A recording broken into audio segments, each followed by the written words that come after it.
Hello folks, how you doing? You good? Hope you're all doing well on this lovely Saturday evening.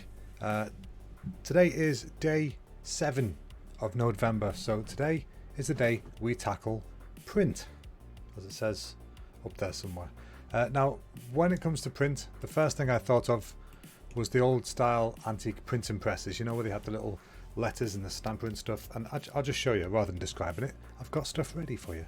So yeah, when I think of print, I think of these old like antique printing presses, and the way these would work is that you'd smother ink all over this big disc up here, right? And then you'd pull a lever, or you'd press a pedal, or whatever one it was, and then these arms would come up and get covered in ink, or in this case I think this one comes down, whatever. It would do that, and then this little box inside here would have a wooden frame full of like letters or pictures or whatever it needs printing, and then that would get pressed into the paper which just sat here. So when I think of print, I think of this kind of stuff. Oh, by the way, still fireworks, not explosions, don't worry about it. Yeah, I think of this kind of stuff, so these little metal plates or wooden plates sometimes, and they'd carve out the letters and they'd have them ready. They'd all be backwards because obviously you're supposed to print them against paper, so it has to be reversed. And then yeah, you'd set it out like this. So this would be ready to be printed straight into paper, and then you'd have yourself your advert or your book or whatever it is you're printing. I think this one's actually songs for church on a big sheet. So I want to do something like this. I figured we could just do some nice metal little metal letters that we can have in blocks, and we can have laid out in a similar style to that. So pretty low pressure on today, hopefully, but let's just see how we get on with it. Let's see what happens. So let's restart the timer first. First things first, restart the timer. I want my full 2 hours, goddammit. I've earned these 2 hours of my time. There we go. I'm off to the races, folks. Put the music up a little bit. So congratulations to any of my US viewers on your presidential election success. Bravo. Hopefully things will be turning up a little bit for your country. I'm not getting political, I'm just saying that things have been pretty shit recently. Maybe that's the cause. I'm not saying it is. I'm not saying it's not. Just saying things might get better now. Okay, so step one. We want to create something like this, so we're going to go for quite a few variants, I think. Not as many that are here. Let's see if we've got... I don't know. Let's just make a few letters, shall we? Let's start simple. First things first, I'm going to rotate this image because it's upside down. Now things are still going to be backwards because, like I said, for the printing press, the stamps have to be backwards. So we're going to go for this kind of thing. Now they always have a few versions of each one as well, because obviously in words the letters are used more than once, and especially on a page of words you're going to have a load of letters that you need. It's not like, you know, modern day where you can just type stuff in the computer and it all generates for you. This was physical, has to be carved and ready. So if you don't have enough letters in your printing press, you can't say what you want to say. So yeah, we're going to do a few ones. So let's see, what can we have?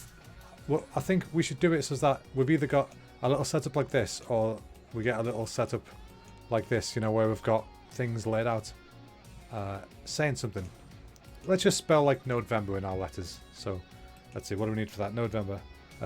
Nodeverember. So there's 3 E's in that, and the rest are unique letters. So that's what, 1, 2, 3, 4, 5, 6, 7, 8. We need 8 letters to say November. So let's just start, shall we? This is a weird one to start with, so let's just figure out what we're going to do.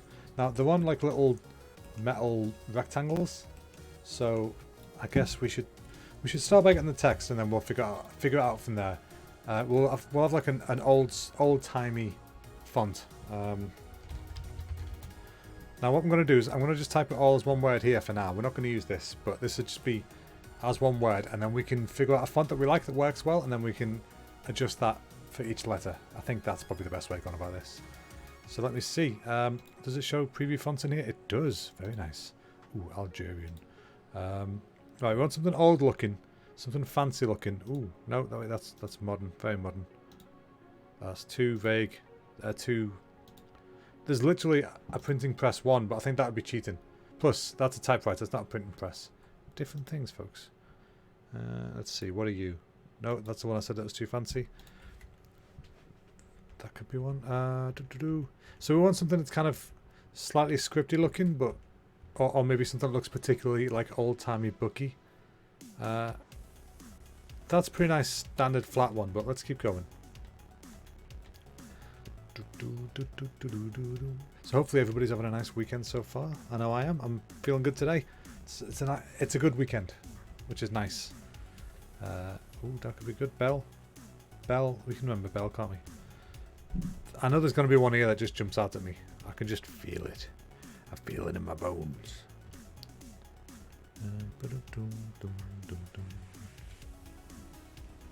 Got a lot of fonts in here. Ooh. That could be our winner. Castella. It's like they wait until I start streaming. Like, he's on. Fireworks, everybody. Set off to fireworks. Yeah, let's go with Castello. I think that's a nice one. Actually looks kind of similar to the one we've got on our reference, which is cool. So if we keep this here for our reference, duplicate it, and then we're going to set this so that it's just one letter. So we just have the N for this one. Set the font size, so we're going to align it to the center, and then we're going to move it down. And then this will be what we use for each of our things, I think, because we want it to be on like a rectangular plane. So let's do a quick test. Okay, so first things first, we want to flip this bad boy. So if we put this here, we can right click and we can go to mirror X. There you go. You actually won't find that on here, but you can do it if you right click. And I've just remembered that. Oh yeah, there it is. Mirror. Okay, forgive me. Forgive me? Forgive me. You can do it here. Gonna get some water. Dude, that is a gajillion fireworks. There's been like next to none all day. Oh well. Right, okay, so now we're going to just try and see what happens if we just blend with our rectangle shape, which we haven't created yet. So let's get a shape.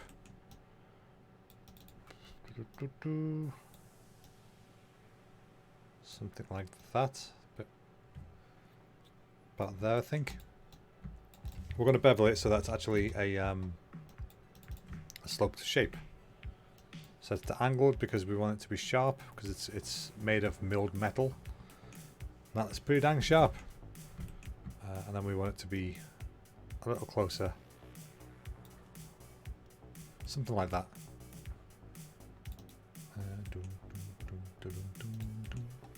Right, so put that in the background. Set these to add, and then we can use our levels to adjust them. My knee just cracked so loud.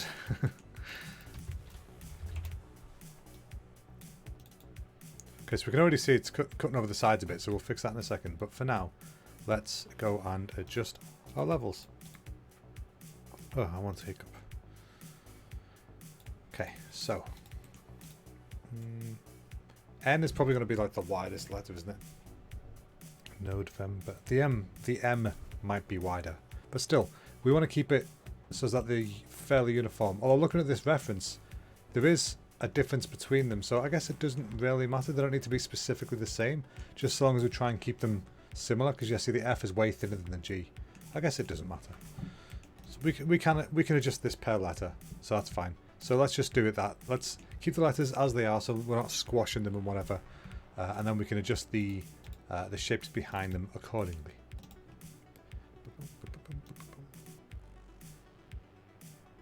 However, that doesn't seem centered.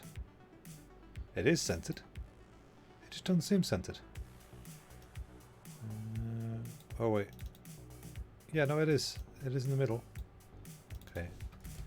Anywho, we can just adjust that manually, can't we? Because we're clever. Oh god, wait, that one. We're clever, he says, as he moves something backwards. Now we're also going to put a bevel on the text itself, because obviously that needs to be protruding, otherwise it wouldn't work, would it? It would just be, you just get the flat shape every time if it was just like printed onto it. So this needs to be protruding upwards. Sorry, I didn't mean to be so noisy on the mic just then. Set to angular. It's going to be real small bevel. Just enough to pop it out. This is going to be really janky because it's so many angles on it. It may not look good, but let's give it a go. See what happens. Put that there. Dumph. And then we want to plug this result in so we can actually see it. It's always a benefit. Yeah, the bevel's there. Okay. So we got the normal ambient occlusion, bit of height. Skadoosh. Looking good so far. Now we haven't got any height on the actual material yet because I haven't set that up. So wait, we want to set it to tessellation like we always do. It's just better for this kind of stuff. You can use parallax. You wouldn't really use tessellation in game. Sister Sisters on Netflix. Holy hell! I may need to stop the I may need to stop the stream. I may need to go and watch Netflix. Oh well, I knew it was going on American Netflix. I think it went on a few months ago. Actually, like March or April. But I didn't know it was coming to UK Netflix. I am happy about that. I love Sister Sister.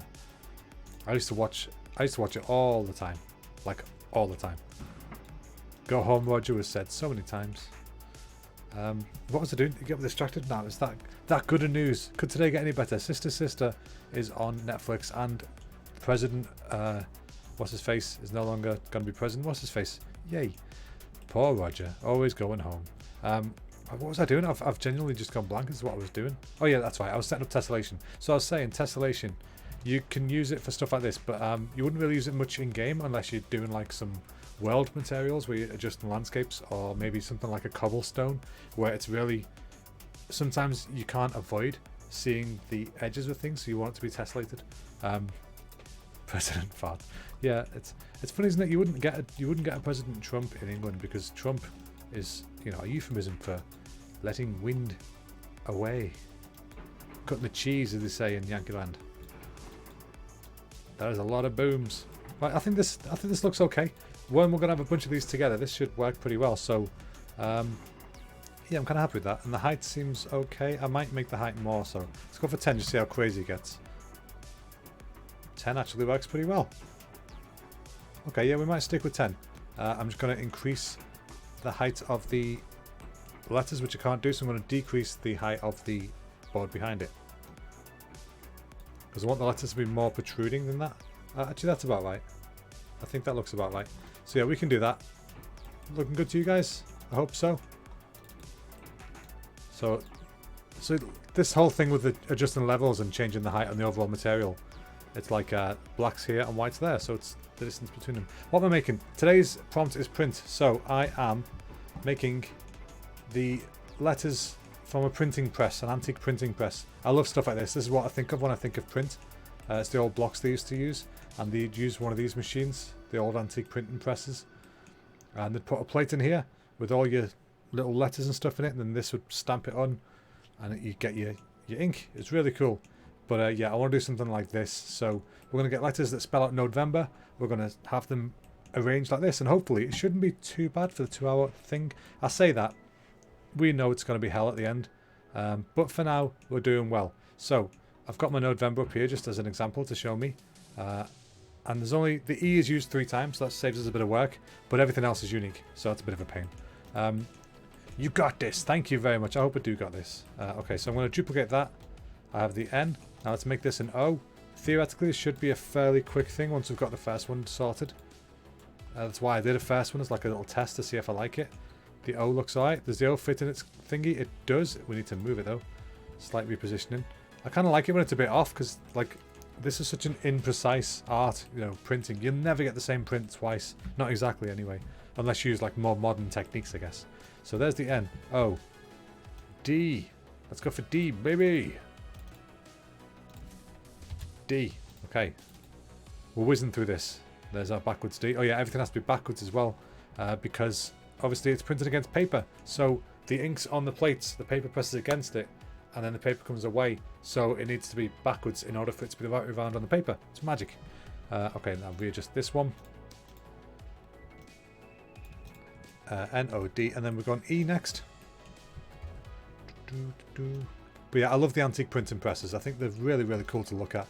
I'm not even on the right screen, am I? Yeah, the antique printing presses, they're really cool to look at. They're great technology, these things.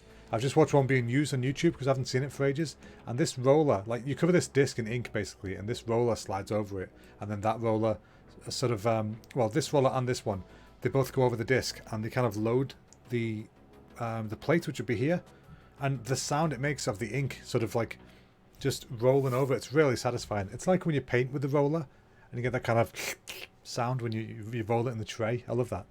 Right, N-O-D, so this is going to be E. Node.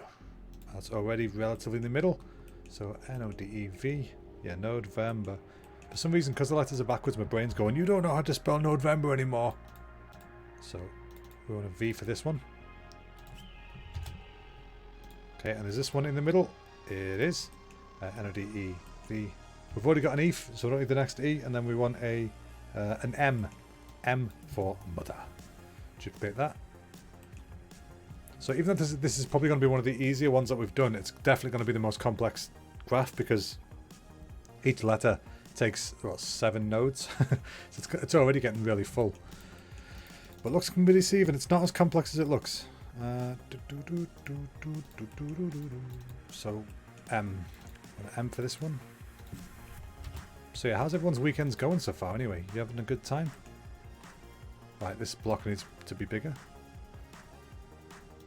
I'm guessing a lot of American people's days just got a bit better. Some people's days just got worse. We've got to face facts. There's people on either side of everything. But I'm happy for everybody involved. If things get better, awesome. If things don't get better, well, they tried. So B. We need a B. I'm going to grab this one again just because I made an adjustment to the M. But I haven't had to make adjustments to the rest of them, so I'll stick with the previous formula. B. B should be thin. Yep, there you go. B's fine. And then we've already got E and then R. Just an R, and then we're sorted. So, like I said at the beginning, I figured that the M would be wider than what we've got, but it doesn't matter because when you look at the reference, there's differences between all of them. Like, see, this F is definitely slimmer than this G, and you know the V's quite unique actually. But yeah, the rest of them are different anyway. It's really cool because they used to use these bits of wood. They're called furniture, and they'd put them in between. This one's a better example of it. No, sorry, this one. They put them in between where you want your text to be, and then they'd use like a special kind of clamp with a key on it, which would tighten everything just a little bit together so it wouldn't move, so that when it was stood up on the press, it wouldn't all drop out. And it's really cool. So they were the original typesetters, and that's why it was called a typeset, I think, or typeface, because this was literally they get these blocks and put them in the right place. And it's fascinating. There's a real kind of charm to analog technology like printing presses. I think it's like a typewriter. You know, there's a real charm to this because it is still technology. It's just analog instead of digital, and it's super charming. Right, R, B, yeah, R. Just like that, we've got November. The R might be a bit wide. No, we're fine. Okay, cool. So we've got the letters to spell November. Now we want to have that so that we can adjust this into a pattern. So as you guys know by now, we use a tile sampler for that. Or at least that's what I'm going to use. There's other options, but my favourite is tile sampler. I feel like it gives you the most flexibility. It has its caveats as well, but it gives you a lot of bang for your buck, as it were. So let's see. We've got 1, 2, 3, 4, 5, 6, 7, 8. We want to have 8 pattern inputs. We actually probably want a couple more because we want to stick in some other things as well. But for now, we can say 8 and then we can adjust it, can't we? Because we're not going to actually spell November. We could do that, I think. Well, we definitely could do that, but yeah, we're not going to do that right now. So what I'm going to do is, how many did I say? 8? I lost count already. 1, 2, 3, 4, 5, 6, 7, 8. Yeah. Wait, my brain just said that was 9. 2, 4, 6, 8. Yeah. Sorry, I'm probably losing the plot already. 10 minutes in, folks. Oh, no, 20 minutes in, losing the plot. Mate, you alright? This is the Chris Hunter from the award-nominated podcast Hunting for Funny. Yes, it is, Jack, the other host of Hunting for Funny. Nice to see you, mate. I hope you're doing well. Alright, so let's set this to 8. It goes up to 6. That's good to know. I did not know that. It really only goes up to 6. Well, bugger me. Okay. I had no idea that was the case. That's kind of scarp with the plans, isn't it? Alright, what we can do instead then, we can double some of them up. Can't we do that? Oh no, you know what? No, it's fine. It's fine. We can...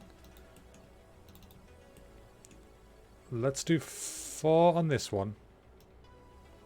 4 on a duplicate and then blend them together using a mask that tells it to use the opposite bits of the mask. I think that should work. We'll find out, won't we? There's always a kink in the works. When you think it's going to be a nice easy one, there's always something that goes, nope. Today's not the day for easy, boy. It's going to be difficult. And sometimes we like them kind of days because they make you learn stuff. Can't believe you stumbled across my stream. I know, who'd have thunk? I thought you'd be busy playing Overwatch.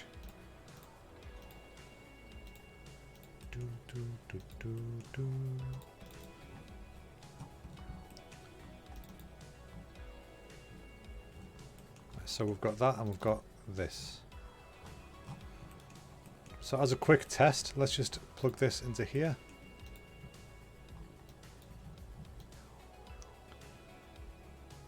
Now the values have changed because it's all way smaller. We can adjust that, we can fix that. Colour, there you are.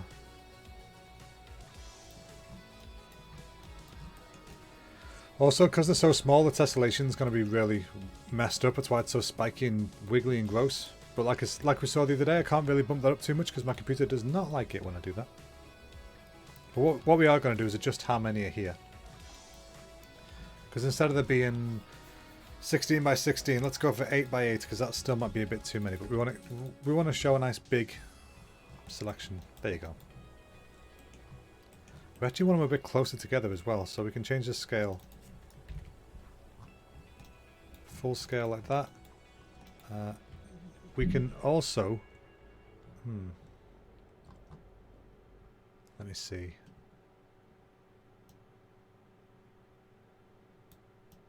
Scale up a little bit more.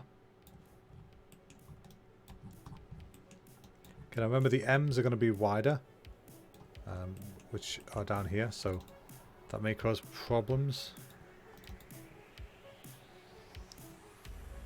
A little break from Overwatch is frustrating. It is frustrating at times, but you got to stick with it. Not like in that round. Just stick with it in general. But it's a great game though. It just takes some getting used to. 8 by 8. What did I set the scale to in this one? Was it 1.2 or something? Scale 1.18. Ooh, fancy. 1.18. Okay.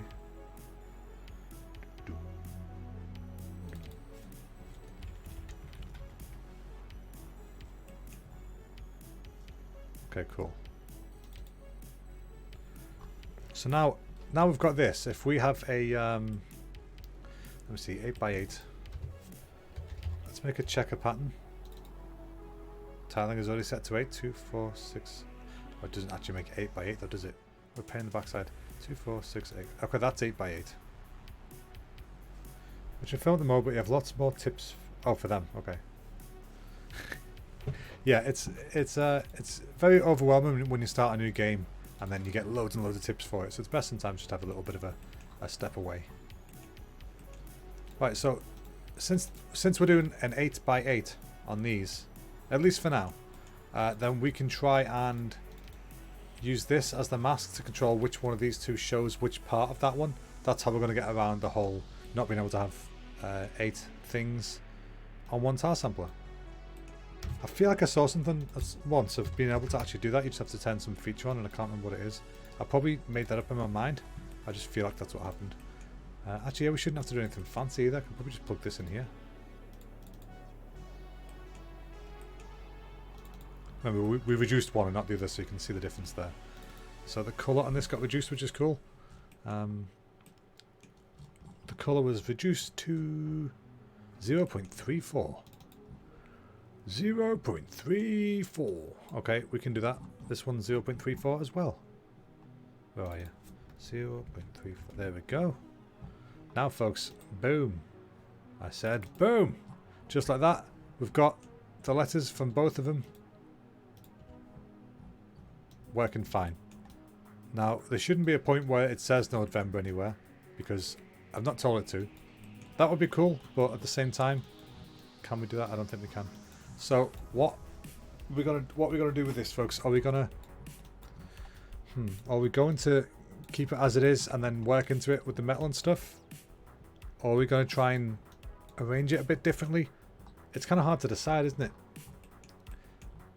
See, I kind of like the way they've got a few variants of each one. I mean, we haven't got space for that kind of stuff because it gets really small. But yeah, I quite like how it is. Let's just work into what we've got and then we can make adjustments later if we want to, can't we? So, yes, first things first. Let's get this all connected up properly, which it currently is.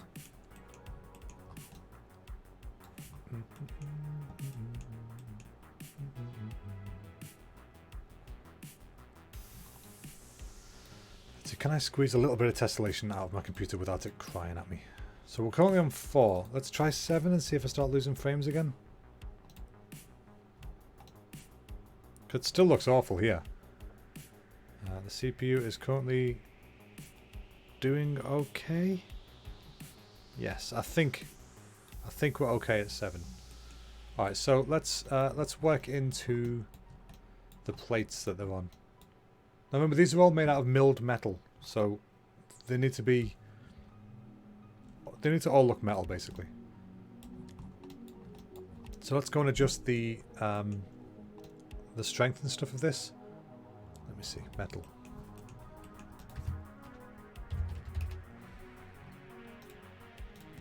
It's a really interesting one, this, because I don't I'm not entirely certain how I'm going to tackle it specifically. What I do know is whatever we do, we're probably going to have to do per letter, which is a pain in the backside, but we'll add some nice character to each one. The only problem then is if for like masking and stuff later, we'd have to do per letter again, but we can just copy this, reduce the pattern down to 1, that should work. So your personal computer that you can use for work, or did you bring your work PC home? Oh, I work on my work PC at home. This is my PC though. I wish I could stream on my work PC, that thing's a monster. Absolute unit. I mean, to be fair, this one's bigger, but that one's way better. It's not all about the size of the equipment, it's how much power it can provide, apparently. I wish it wasn't too early for Christmas music, because I've got a Christmas playlist set up and ready. I just can't use it. Right, so just give me a second. Okay, so what we're going to do is we're going to try and work into each of these plates, okay? This will eat up a lot of the time, so we're okay. We've got enough to do, I think. So, see the way on these we've got these kind of lines where the metal's been milled, and then it's obviously got dirt and stuff and grime buildups and whatnot. But I also like on, is it this one? Yeah, you can see they've been used so much over the years that the not the varnish, but the pewter kind of look and stuff on them is worn away. So it'd be nice to get something like that going on as well. I'd like to get some shapes like this in between it, but I don't think we've got time for that kind of thing, so we're going for more just like this kind of stacked straight up letters. I mean, maybe we can introduce like shelves or something, like the way they're in like a box or something like that. We might be able to do that, but let's not get ahead of ourselves. That's what Lucy says. Oh god, terrible. Right, okay, so yeah, anyway, let's get some general metal feel to this with a bit of imperfection, a little bit of wear, stuff like that. So we want to start with the actual letter itself is going to be more damaged than the plate behind it, but the plate behind it is going to see a lot of aging to it. So now this letter in particular is super thin. We've got parts that are like crazy thin, so we've got to be careful, really careful how we deal with this. Now, am I going to do this before or after the wear? The bevel. I'm going to do this after the bevel, I think. So I want to... Oh my god, what's it called? Slope blur tool. If I use slope blur, that'll give me a way of just sort of chipping away at the edges a little bit. How much is your work PC retail? I've no idea, mate. And if I did, I couldn't say, because it's very, yeah, secret stuff. Don't try not to talk about work if you can. I don't want to get in trouble. Right, so let's use a purling noise, see what that does for this, because it's gonna be good for the edges, but we just gotta be careful because it gets really strong. So if I set this to min, this will sort of chip away at the shape, and you use teeny amounts. So you go just too much, it goes nuts. Wait, that's samples. I'm an idiot. Yeah, intensity. If you go too much, it goes crazy. So you got to use just a little, just a soupçon, a smidge. Let's go 0.03. There we go. Now that looks a little bit more worn, doesn't it? That's just a starting point. So let's just see how this looks on here. It looks a bit better. It's really hard to gauge because it's obviously so wobbly and stuff. But like I said, that's just because of the tessellation. In fact, let's lower... Shall we lower the strength overall? No, because I like how deep the blocks are. Let's just lower the whiteness of this. Actually, I can do that per letter, can't I? I don't want to do it per letter, really. But I can't keep doing it here because it's gonna keep affecting the blocks. That's alright. Yeah, it's gonna keep affecting the blocks, which we don't want to do.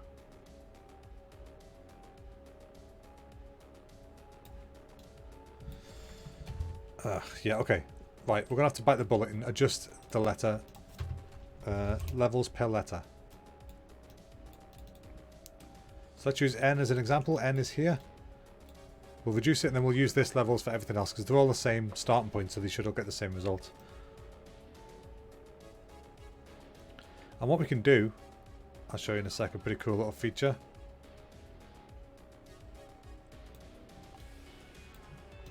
Okay, something like that sits a bit better to me. Yeah, what we can do is we can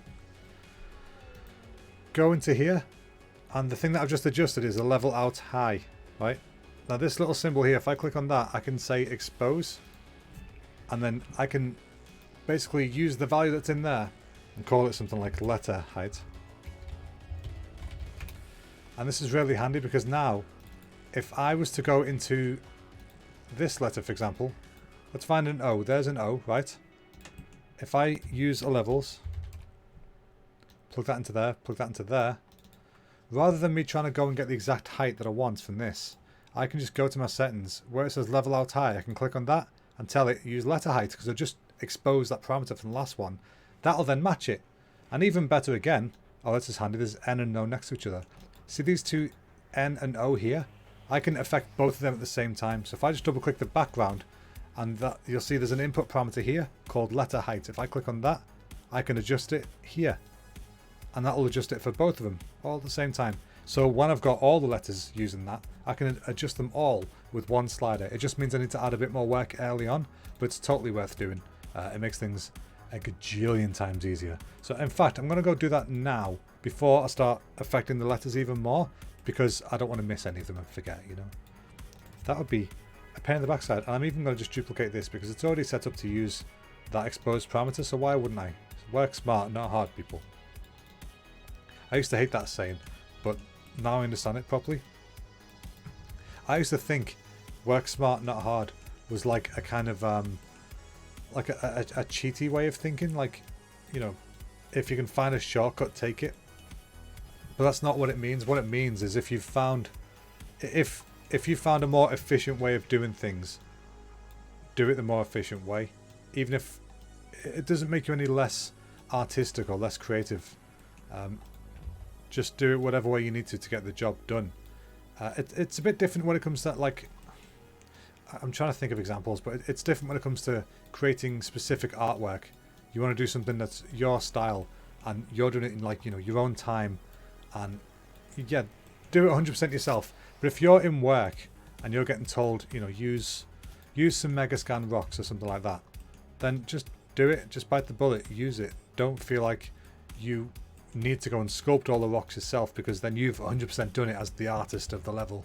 That's not what work requires. Work requires for you to get a good looking level out. It doesn't require you to do 100% of the work to get it there, if that makes sense. Right, so all the letters have now been leveled out properly, all using the same setting, and they all look pretty good.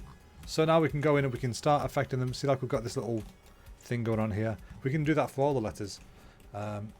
Just make sure we're happy with it. Now, again, we could do the same thing here where we have, if we wanted them all to have the same intensity, we could, again, expose that parameter and just set them all that way.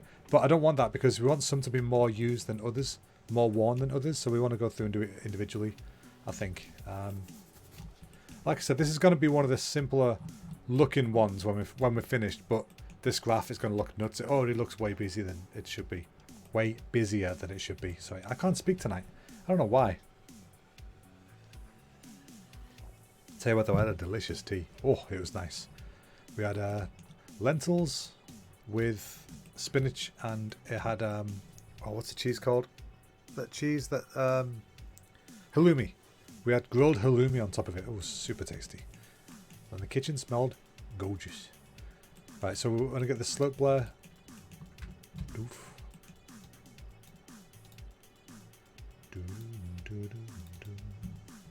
So you can see we've got the same kind of slight knockoff effect here. Not knockoff, but you know what I mean. Chip away. So it just makes it a bit better. It's kind of hard to see because you're getting all this stretching going on, but you know what I mean. It's when you look at it front on, it looks better. Because beforehand it was just perfect. Whereas now it's seen a little bit of wear. It's not a big difference. We're probably not even going to notice it at the end. But it's nice to just have that stuff in there so that the eye's getting a bit distracted. Move that out of the way. Same again. It's going to be a lot of repetition tonight, I think. Because it's just rinse repeat for a lot of this stuff. That's okay, because that should make it a bit easier for us to sort stuff out later. Ow. A bit of a sore back today.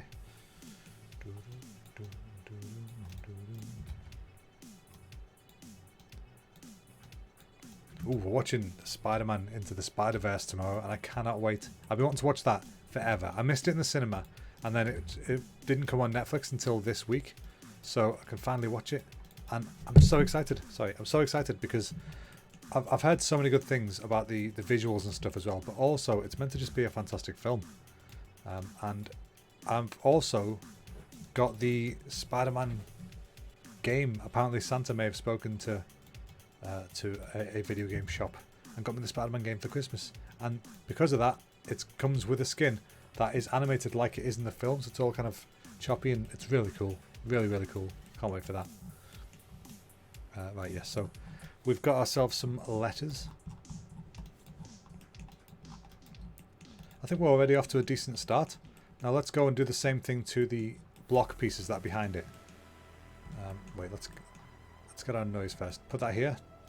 Things that are being used by everything I like to put in the middle. Or, you know, just off to the side so that we can see the connections. And it does get a bit messy. But, yeah, it's worth doing. So we're going to do the same thing again, get a slope blare grayscale. I'm probably not going to use a purling noise this time though, because I want it to be more, I almost said lineier then, more line-ish. That's way worse. Okay, I'm going to use a directional noise 4, I think. Because this has got softer, longer pieces to it, so if I rotate that, put this in as the slope. And you can see we're just getting like sort of chipped edges. It's a bit more severe. Because if you think about it, the way these are stored, I mean, you can see it here.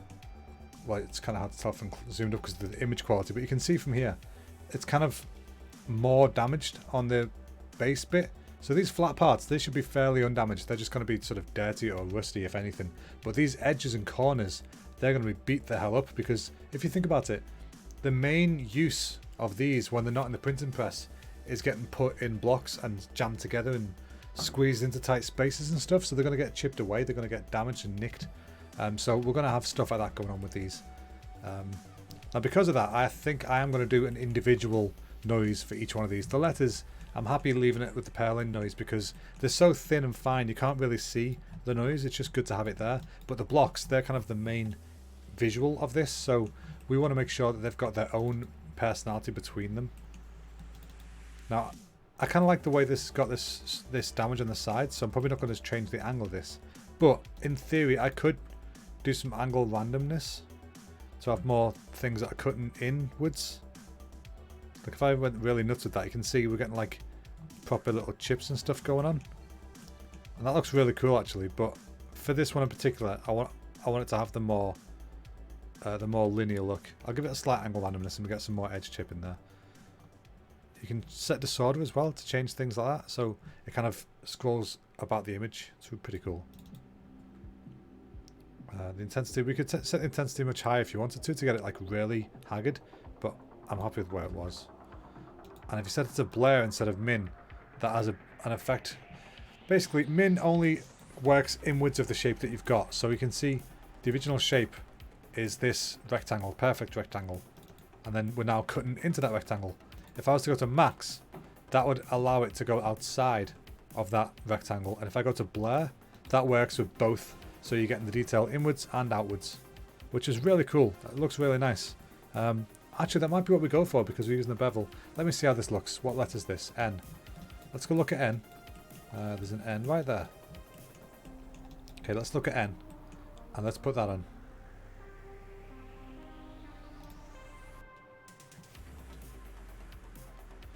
Okay, so that's too strong. One of the problems we're going to have with this, actually, I'm just thinking about it, is because of the bevel. We're going to... We want to give the illusion that a corner has been chipped, but the side shouldn't be that different. But because this isn't actually a 3D object, we haven't got that 3D space. We've got these, like, you know, handful of pixels to work with. So what I might have to do is make the bevel more extreme, so we've got more pixels to work with, and give that illusion of damage, if that makes sense. So let's just quickly try this out. If we go to bevel here, set the distance. It's at minus 0.4. Let's make it 0.8. Wait.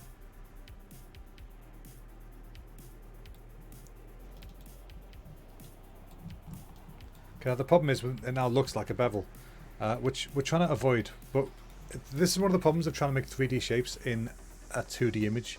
You can't possibly have just a straight box and be able to affect the sides, because the sides don't exist in pixels. You know what I mean? Like, it's kind of hard to explain, but like basically from here to here is the slope of the shape, and there's nothing else there. Whereas if this was real, if this was an actual model, you could turn it around, it would be like taller, you could cut stuff into the sides. You can't do that here, so we've got to try and mask out parts of it. So how can we do this? We can, first of all, 0.8 is too big for this bevel. Let's try 0.6 because it was at 0.4. 0.6 I can work with. So what we can do is we can go to 0.6.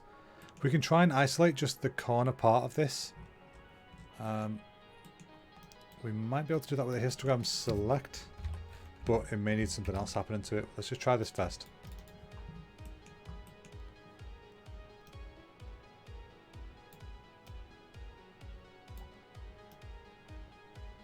So now this is so specific, this is going through every shade of grey on there, which is what we want. We want to make a mask of just the parts that we want to mask, basically. So we want it to be just the corners. So that's the front. So let's just get the corners. I think that's the corners. We'll check it properly in a second, but a bit more contrast. Get rid of the front. Okay. So theoretically, this should now only affect the part that we want it to affect. So let's just move this all over a second.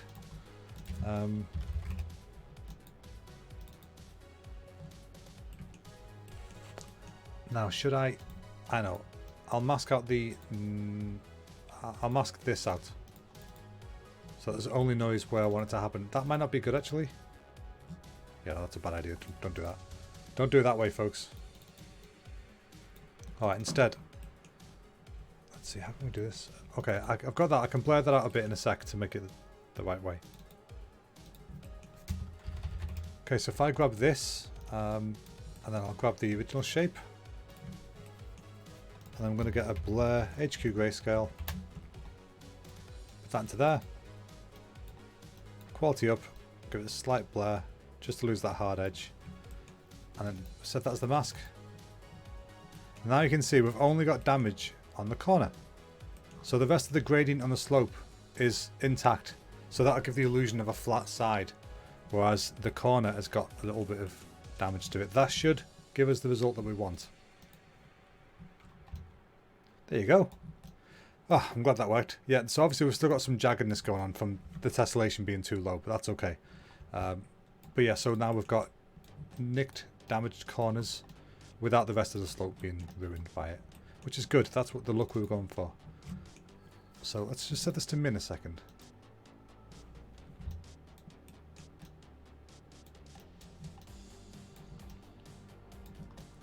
Okay, that looks pretty cool. And then if we wanted to, we could always go in here and adjust the blur to control how how wide or fine that mask is. See, it's really strict there, and then really softens it out there.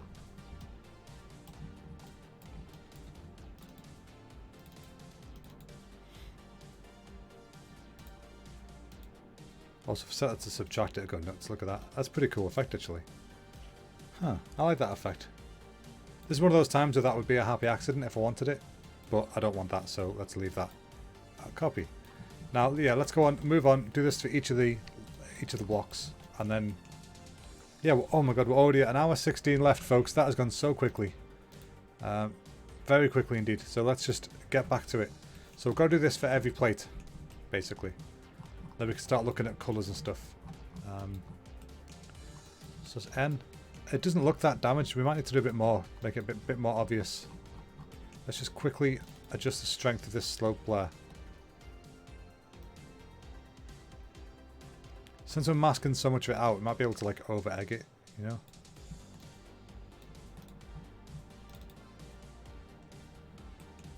Oh, what we want to do as well, let's move this.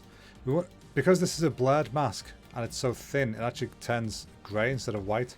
So we don't want that. We want it to stay white so that it actually has a stronger effect as a mask. So to do that, we're going to use a histogram scan. Actually, we're going to use an auto levels.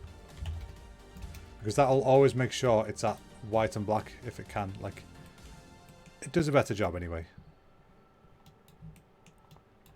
Yeah, see, so now the stronger effect is coming through because it's actually masked out properly. Yeah, that looks pretty cool. Let's just adjust the directional noise a bit though, because at the moment it's all the way down the side. I don't want it there that much. So let's just set the angle random.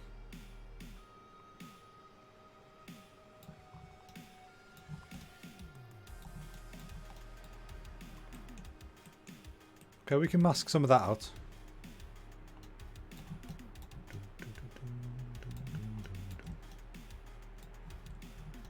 Is that a bit too much? Yeah, it's a bit too much, so we're going to mask it out. So to do that, we're going to go there. This is the mask that we've just created that allows the edging to be used for the slope stuff. So we're actually going to adjust this mask a bit. Where are we going to do that? We're going to do it back here, actually. Sorry if I'm all over the shop, by the way, folks. My brain's going 100 miles an hour here. Alright, so let's go here, blend, plug that in there. We're going to get a clouds, good old faithful clouds 2. I love clouds 2. We're going to set that to subtract, and then now the mask doesn't have as strong an effect all over. Plug that in there. See, so now it's been reduced in some places and not in others.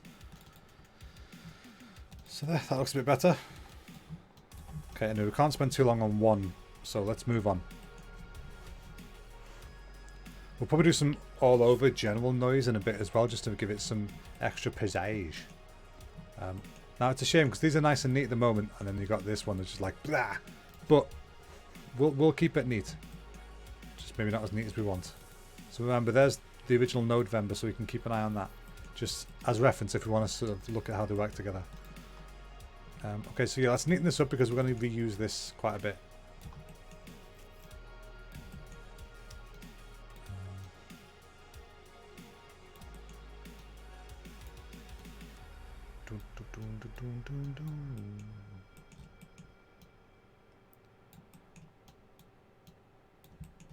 Right, now I know we're in a rush for this stuff as well, but if anybody ever has any questions about what I'm doing, if maybe they use Substance Designer and they're not sure about something, I'm always happy to answer stuff if I can in the time that we've got. Okay, so N. Let's call N done. I know it's not, but let's call it done for now. We can go. Let's consider this a first pass. Okay, we can go back later and add more stuff to it. So I want to add some more damage to this base on this. The question is, can I just simply copy these nodes? I think that'll work.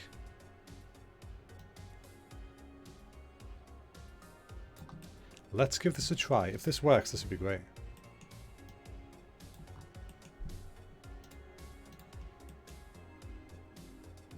And then There and then there. Okay, cool. Yeah, that worked. And then we can adjust the random seed on the clouds and on the noise. That'll just give us variation between them. Okay, that should save us some time actually. That's quite good. Okay, let's move that up there. Let's move this along here.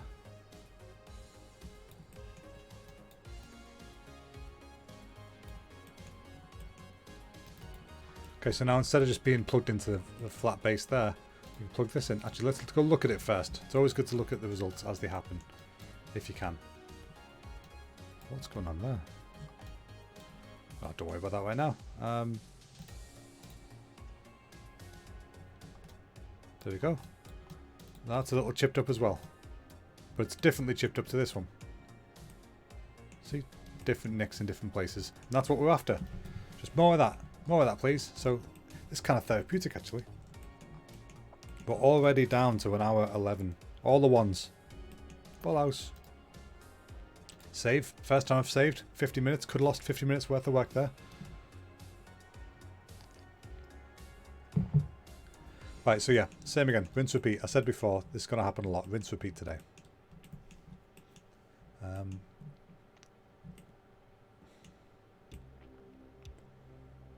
Right, I've got to remember each time what I actually copied. So I move these over here. I grab this lot and I duplicate it. See again, this is like what I was saying before about smart, not hard. I've already done the work. There's no point in me doing the work, 8 times when I can duplicate the work and make adjustments 8 times, because adjustments are a lot quicker. Whereas fully redoing everything every time is just pointless because you've already done it. So it's actually unprofessional at a certain point. So you've got to just keep that in mind. You don't want to waste the company's time by doing something twice that you could have done once. D. And then we adjust the random seed again. Just move this.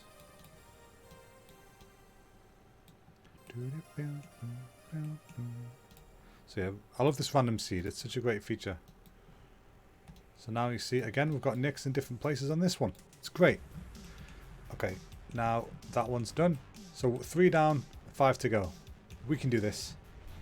We've got 1 hour, 10 minutes to do these 5 and then figure out some more dirt and nicks and things and then do some sort of colouring. If we get time, it'd be nice to get like some colouring that looks like it's been used with like ink on it, like we've got in our reference here and stuff. But let's not get ahead of ourselves. We might struggle for time. Surprisingly, I thought this would be a really quick one tonight.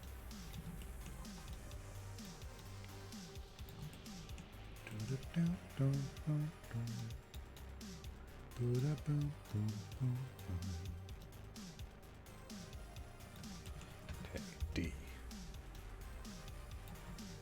Plug you into there, plug you into there, plug you into there, plug you into... Wait, let's look at E first. Plug you into there. A. Or E. Okay, change the random seed again. Boom. I'm not keeping an eye on which ones I'm using because that keeps it even more random, I think. We might increase the effect on these a little bit, but for now, I like how it's going. So we'll stick with it.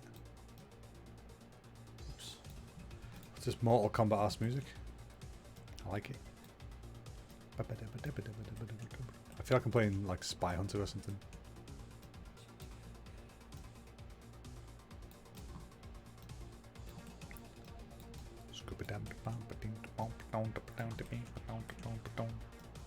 I remember when I was about 12 or 13, I learned about this kind of music and like not synthwave, but like trance and stuff like that.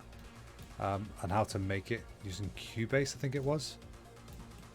And Cubase and something, I forget what it's called now, Rebirth maybe. But yeah, I had a mate who, his uncle was a DJ and he told us about it. And then we learned how to use that and we learned like EJ and all games like that and it was great. And we even made an album. It's terrible, it's really bad, but actually parts of it are secretly good, you know what I mean? Like I think the cool kids would say it's low-key good. I don't know, I'm not a cool kid, but there's a lot of lingo I don't use these days because I'm an old man. What do the youth mean when they say low key? It's really sad. I can feel myself becoming that by the day. Like the amount of people online who say bro, it's just so annoying. But it's how it is now, I guess, you know. Back in my day, you called each other mate. What happened to the old days where you start a conversation by just typing ASL? And right, that seems kind of creepy now if you think about it. I mean, for starters, you can't ask people what their gender is because you get shouted at. But like, imagine if someone just starts a conversation by saying, how old are you? Are you male or female? And where are you? It's like, I don't think I want to tell you any of that information, sir. But back in the day, that was the opener. That was out the gate. That was step one. ASL. I don't know. 14 Liverpool. I can't remember what I used to put, but yeah, it's like, it's such a weird way to start a conversation.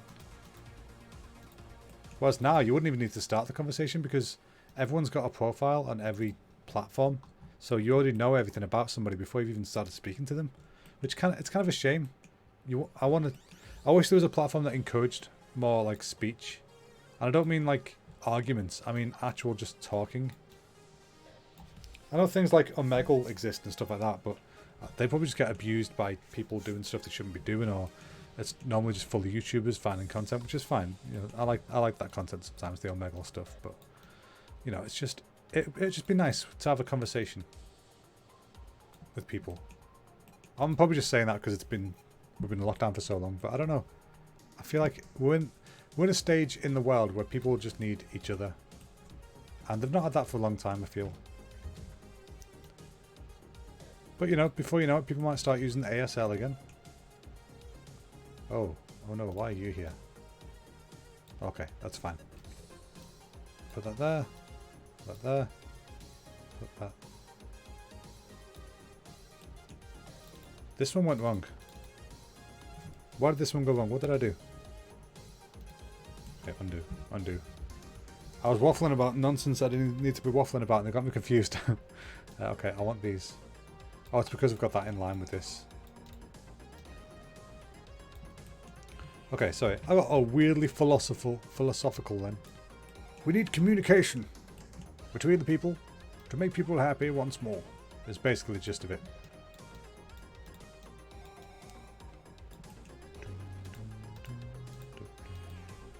That's one of the cool things about learning a new language, actually, is that you're encouraged to speak to people in their language. So there's apps that are like, there's one called, I think, Hello Talk. There's another one called Tandem. And they're designed to just allow open conversation. And it's completely fine. There's rules, you know, you can't be using it for dating, you can't be using it for nefarious activities, stuff like that. It's purely for just talk to people in their language. And then they talk to you in your language and you correct each other. It's great. But if we could have that with just conversation, without having to have it be a lesson, that'd be nice.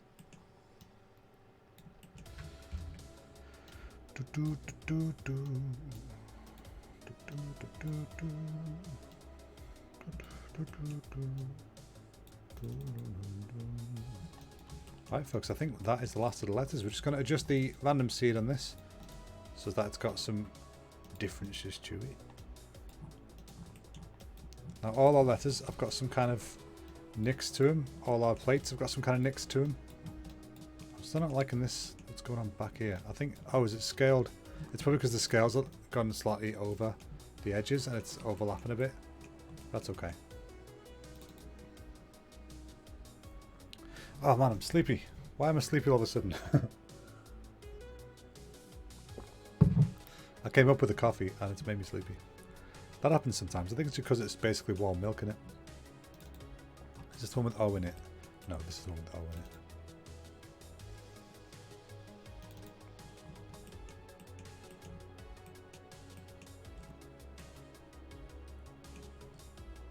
Oh, I think the problem with that edge might be from this grid.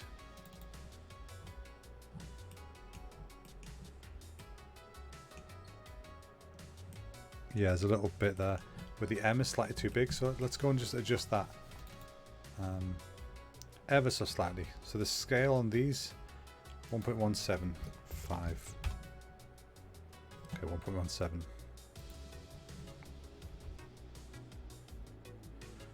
1.15. Okay, let's get rid of it. That's a minimal adjustment. To be fair, we want some variation anyway, so that's fine. Okay, so we've got our backwards letters. They are made of metal. Shall we work on the roughness and stuff now to give it that kind of metal look, and then we can keep working in damage? Maybe, I think we should do that. Also, idea. We could actually duplicate, there's a lot of stuff to duplicate, but we could duplicate all this and have a variant just for the roughness. Because, for example, I want to get these kind of streaky parts in, but they wouldn't be in the actual shape. They wouldn't be in the height. But I want them in the roughness, but individually. So I wonder.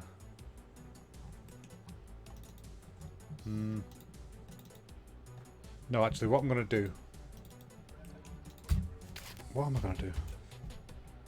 I'm going to use this, plug it into a flood fill node, and I can use flood fill to random grayscale. Sorry, to random grayscale. And that'll create a mask for me that I can use. I can change a random seed to change that, and then I can use that to control the roughness per tile, the direction per tile if I was to use an anisotropic noise. So I realise I'm just saying things right now. It's because my brain's working faster than my mouth can go. And I'll catch you all up in a minute. But first, yeah, I'm going to set this. I'm going to make this a tighter thingy. And then if I use a directional warp, right, here's where the magic comes. If I plug this into the intensity, plug this into the input, and now the direction, at the moment, that's just it straight, but and this warp angle is set to a flat line. If I increase the intensity on that, that'll adjust how far each one of these squares moves based on the grayscale of it. So, for example, if this wasn't grayscale, if this is just black and white, these would all move at exactly the same distance. There's no variance between them. See, they're all moving, just sliding along exactly. But because these are grayscale, they move at different rates. See, some of them are faster than others, which means they end up in different positions. It's not just exact, which is really nice. So I could probably use that and then multiply that on top for the roughness. I think that'll work. That'll save me a lot of work if it does work. Hey, work. Angelica. Right, okay, first of all, metallic. This is metallic, but it is tarnished metal. It's not fully metallic, so what do we do? I want to set it to full metallic for now.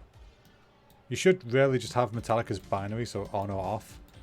And then use roughness to adjust that. But things like dust aren't metallic, so you'd have to mask that off.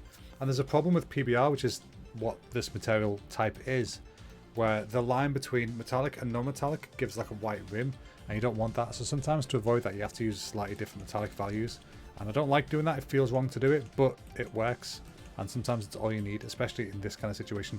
We're at 58 minutes, people. That is going so fast. Let's just get on with it. Okay, so roughness variation. Go! Okay, roughness. I kind of like that roughness, but let's give it a bit more shine. I mean, that's fully rough. We can't keep that.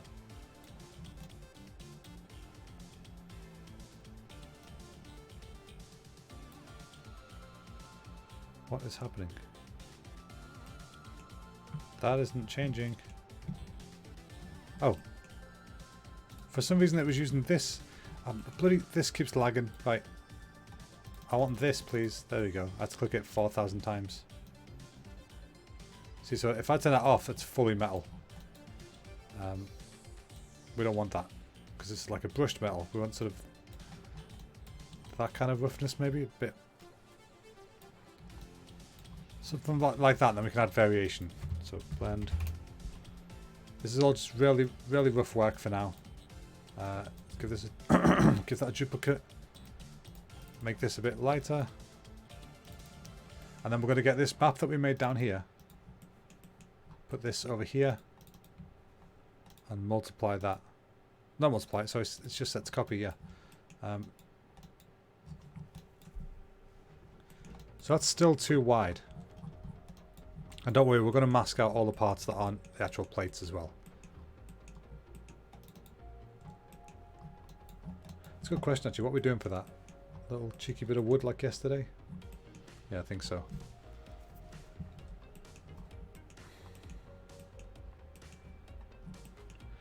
Right, okay, so we've got that. I want to make this a tighter shape.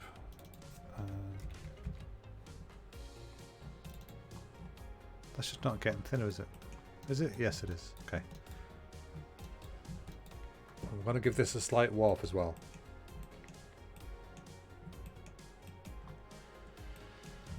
Oh, yeah, because we don't want perfectly straight lines on that.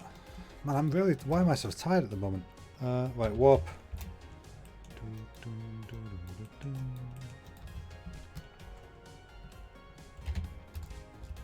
We're going to use a parallel noise set to a really big shape. Something like that.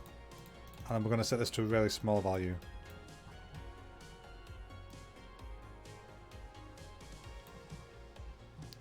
So then we get a bit of a wave. See, so nothing crazy. Just a bit of a wave in there. If you go nuts with it, it'll start warping the shape. We don't want that. What we do, it's literally the warp node, but you know what I mean. We don't want it damaging the shape. Maybe something like that would work, actually. Let's just find out, shall we? Less talky, more doughy. Did that do a ding-dang thing? Can maybe change the size of this. Okay, we're starting to see some changes happening now.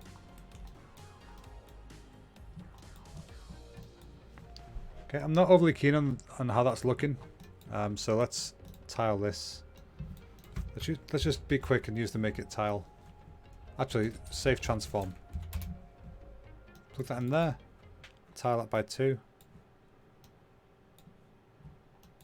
That's already better.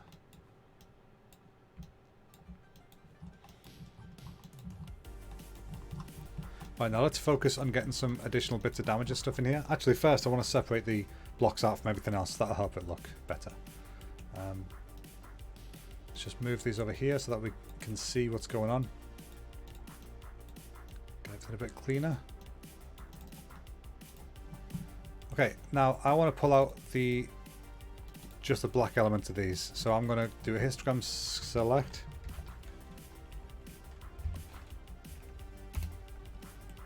And I don't want to attach it to anything though. Histogram select, and then I can just choose the level of the position of 0. And then set the range to just tiny.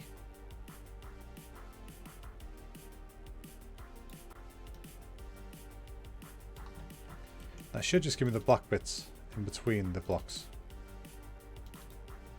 It'll give me a bit of the bevels as well, which I don't want.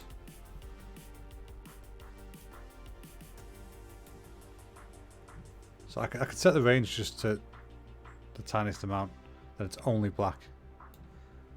That'll be okay for now, I think, just to quickly get this sorted. Okay, got that one. Do the same for down here, so grab that, duplicate it.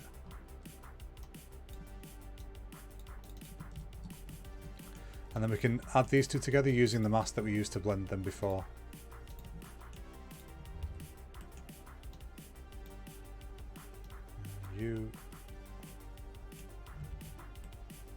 You go on the bottom, you go on the top, and then you mask it out. Because theoretically that should be the right positions of all the black bits in between there. So if we were to go up here, grab a uniform color. For now, let's just make it like a brown, just so that we know that's for the wood. Wait, we don't need that. That's the wrong node. Genius. Right, blend. Oh, God, sleepy boy. Okay, so I've got that. Let's just get a color for the metal. We're not going to color the metal, but we're going to have like stuff on top of it. Let's just make that red for now, just to remind us about ink.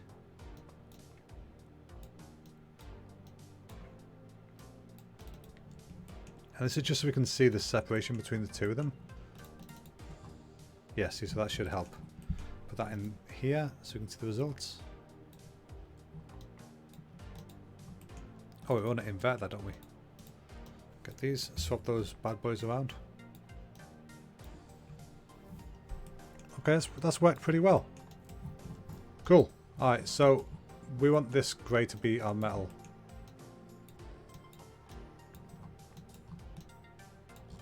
We also want to mask out the fact that the wood isn't metal. 50 minutes, right, okay. I'm in slow mo today. I apologise in advance. Metal, metal, metal, where are you? There you are. So yeah, remember, we want it to be black or white for metal, I think. Usually it's best to stick binary. You don't need to, but you really should for, you know, realism and whatnot. There are circumstances where you don't, like I was saying before. Things like rust. What is rust? Well, it's a metal, but it's not really a metal anymore. It's oxidized into something else. It's kind of hard to decide when to do it, when not to, but just follow your heart.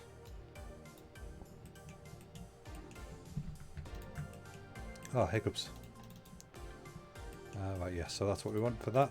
Boom. No, wait. Other way around. Boom.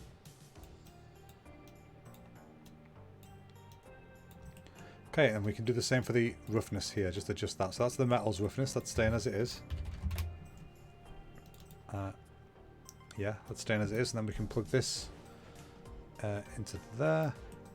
For now, we'll just give the wood a uniform roughness of like 0.6 or something, 0.5, whatever. It's just something to have in the slot for now, and then we'll use this same mask to control that. See, now the metal's got its roughness, the wood's got its own. Plug that bad boy in. Boom. Okay, we're getting somewhere, folks. We're starting to get somewhere with this. So, next step. Let's get a quick wood in like we did yesterday on the table. This time it can be the background on here. So let's separate this off as like the wood. Delete that. Directional noise. We're going to go for number 2.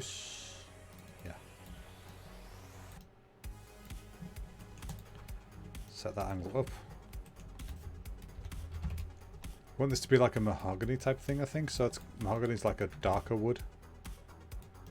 We don't want to go too dark because PBR doesn't like that, but something like that.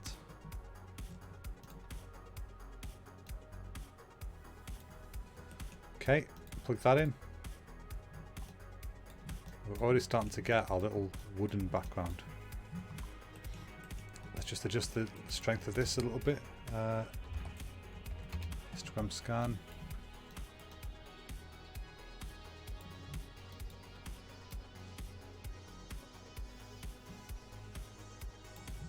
Okay, just made it a little bit, just made it pop a little bit more.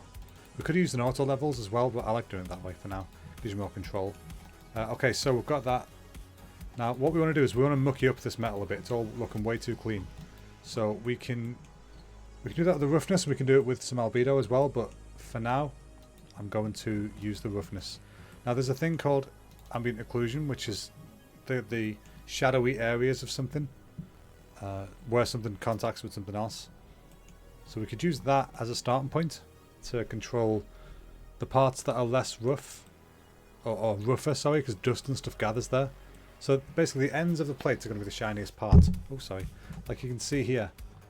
The shiniest part of the plate is the bit where it's constantly being touched against something because it's rubbing off, isn't it? You clean it afterwards. But the bits behind it, they hardly ever get touched, so they get built up with dust and grime and stuff. And I feel like we're not going to have time to colour this properly, but we're going to try. We're going to give it a go. So let's grab our... Let's see. This is the metal, isn't it? So the mask for the metal.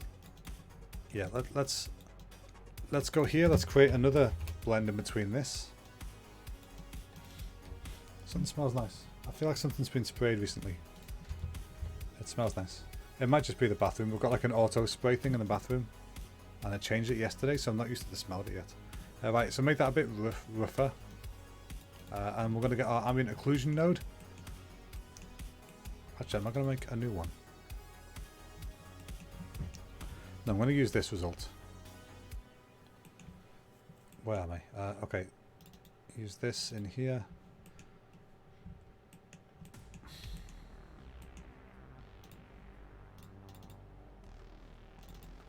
And see, that kind of makes it rougher in certain parts. Actually, it does the opposite. Swap them around.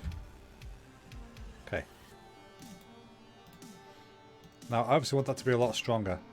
What I can do actually, I'm going to make a new ambient occlusion node because I want to just maul with the strength a bit. Cause I'm making it do what it's not meant to do in the sense of it's meant to be adding like shadow, but I'm using it just purely as a mask, so it doesn't really matter that I'm tweaking it much. I'm just messing with it.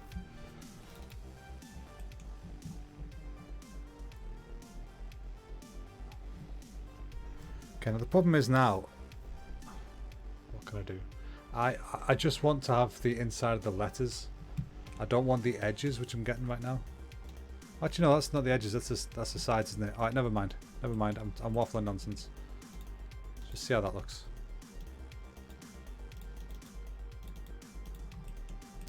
The question is, has that made a blind bit of difference? I don't think it has. Let's go and adjust this further. Let's make it really intense so that we can see just what it's doing. Okay, so you can see on the D especially, you can see it kind of spread out. See that? Now, we want to have a stronger effect than that, so let's knock the roughness right up on this just so we can see what it's doing. There, that's a bit more like it. We're getting really, really rough with it there.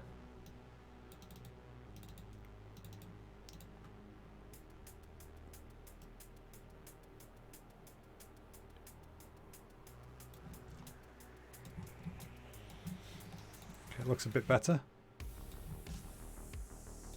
And like I said, we can use that to drive some dirt and stuff in the gaps if we want to. Let's go have a look, see if that happens. Oh man, I'm so tired now. Right, this is the metal, so let's go above the metal. We've got 45 minutes left, that's not much time whatsoever. Right, there seems to be a lot of like sawdust and stuff going on here, but let's instead add some... What am I adding?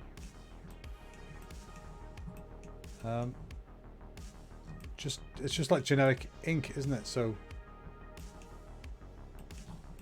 okay, let's just add some generic brown stuff. We don't have time to think about this much, unfortunately, so that's how it is. I'm going to quickly eyedropper this color, get a duplicate of that, going to eyedrop a different version of it, a darker one. We are going to blend this, and then we're going to use, I think, a fractal sun base as the mask for that. Not a frame. Not going to use a frame. Why would I ever want to type a frame? And that's bad. I don't like that. Alright, adjust the roughness on this so it's just like that, and then we can make it a bit more refined so it stands out a bit more. Okay, and then that can be what's in the gaps. In the mask that we just made for the roughness, which granted is just an ambient occlusion map at the moment. You shouldn't really do that, it should be cleaner than that, but you know, we're working with what we've got right now. We can always mask this out as well if we want to. We need to invert that, or just flip them.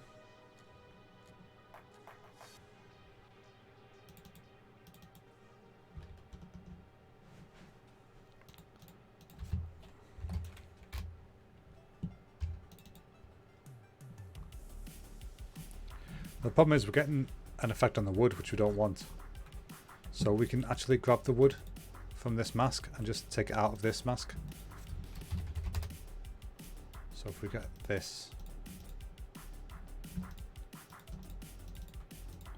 subtract it from there. Okay.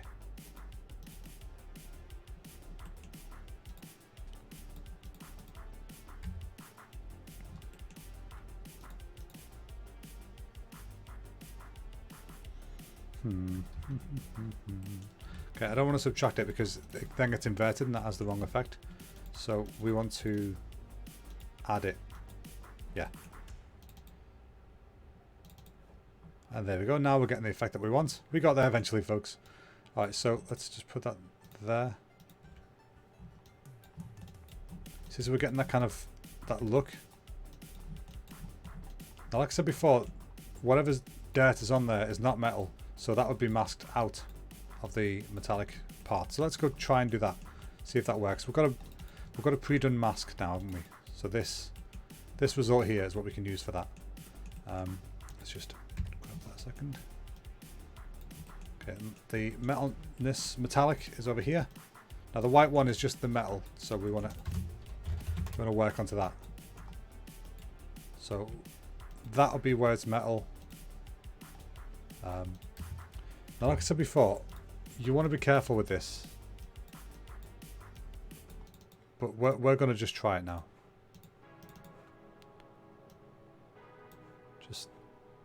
We're going to just make it slightly less than metallic. It should just be off, really. Okay, I'll do that for now. Right, we've not got much time here. We've not got much time. We're experimenting. That's what this is. It's all an experiment. Okay, let's just see how this looks.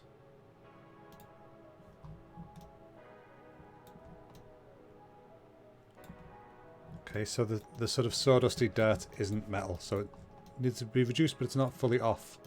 We can turn it fully off. See how that looks. So it's fully off. Fully metal, fully off. I think fully off actually works as it should, so good. Alright, let's stick with fully off then.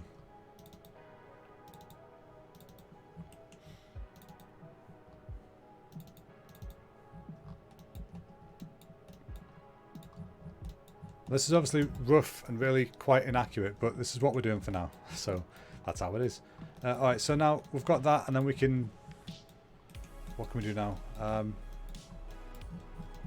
Let's get a shadow going so that the blocks are projecting onto the wood, give the illusion of depth. We would never do that on an actual texture because that would mess up the height information. But for this, it's just a flat illusion. This is all smoke and mirrors, so that's what we want to do. So the wood is back here. We want this mask to be cast in a shadow here. So let's do that.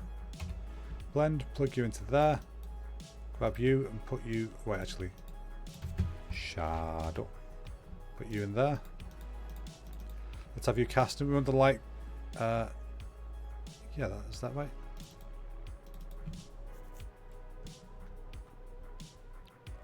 Wait, we want to invert that.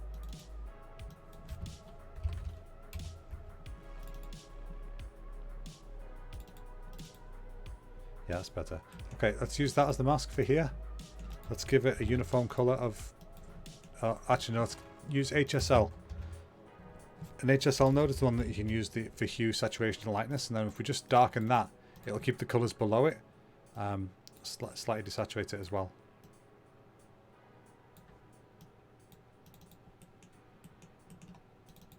And yeah, that way... That way it should give us a shadow with the detail underneath it.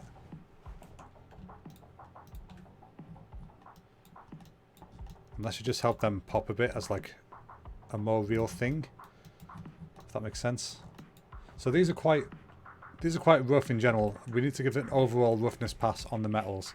With 38 minutes left, so let's do this. Okay, so the metal is separate. Has my mic just died? No, I think my mic's still here. Okay. My software just said that my mic's been disconnected, but it's not. So let's just plow on ahead. Okay, so that's the dirt.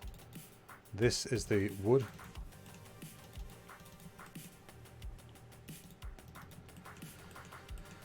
Okay, this is the overall metal, isn't it? So we want to add... let's blend this in. I don't like it when it auto-connects your stuff because I'd rather do it separately than connect it myself. Right, let's add a fractal sun base, but this time we're not going to go full super gritty on it. I actually quite like that result already, so let's put that on.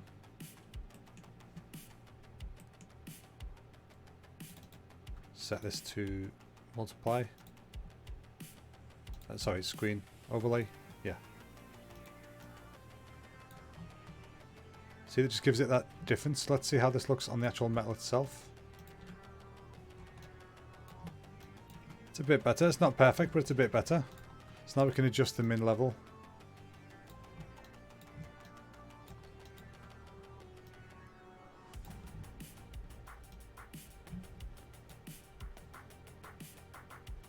And then we can mask out parts of this as well, so it's not so consistent. So I'm actually going to do that. I'm going to use a bean. Actually, moisture noise. Yeah, moisture noise. This should give a fairly nice look to it if we use that as a mask there.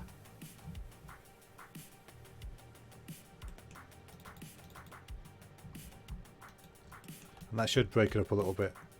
So to show this working, we can adjust the scale.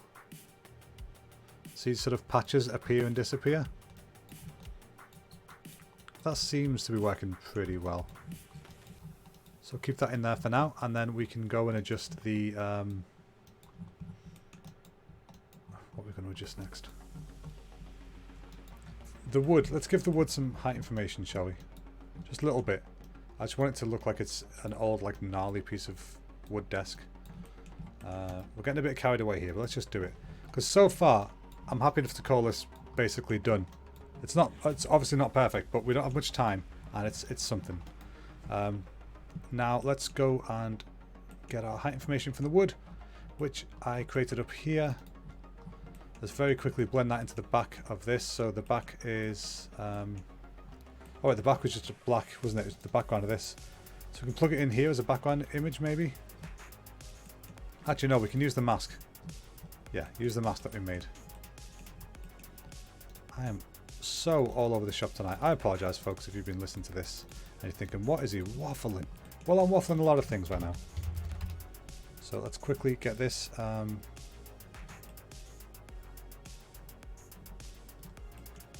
Okay, plug the height into here.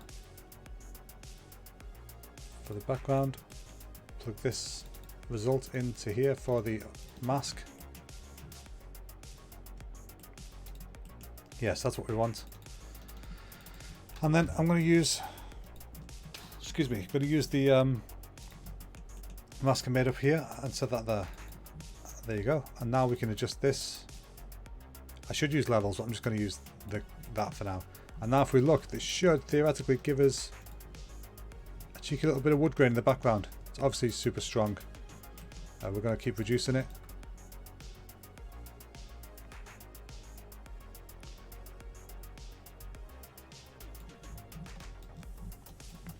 See, it just gives it a little bit of extra life, doesn't it? I like that. Okay, we've got the shadow in there.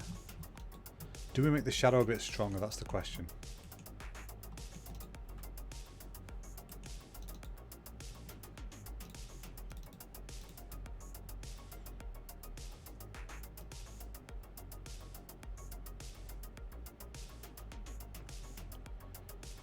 Is that moving at all? Yes.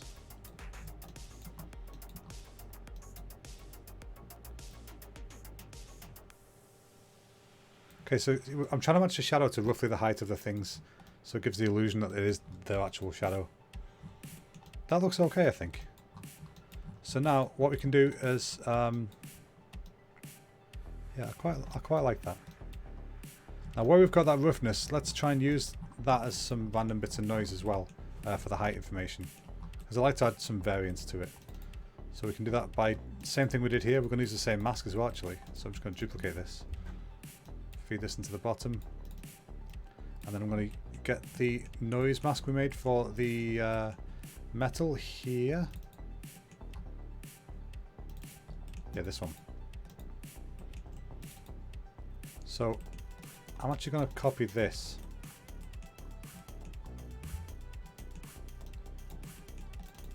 And I'm going to... What am I going to do, folks? What am I going to do? I want that, but I don't want the metallic part, this the strips part. So I'm going to get rid of that. Use a uniform colour. Plug it in there. I'm going to set this to a flat grey.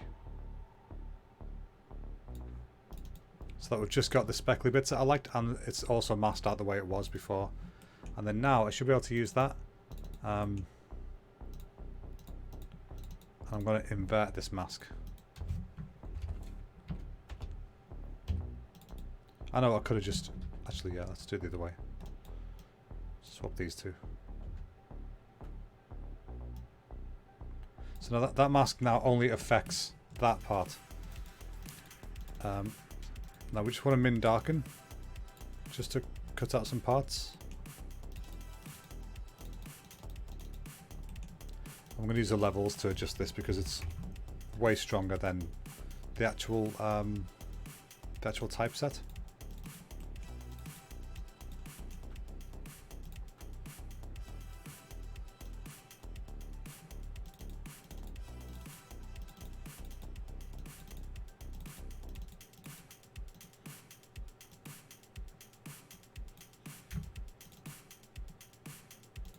Okay, you know, I'm going to invert this.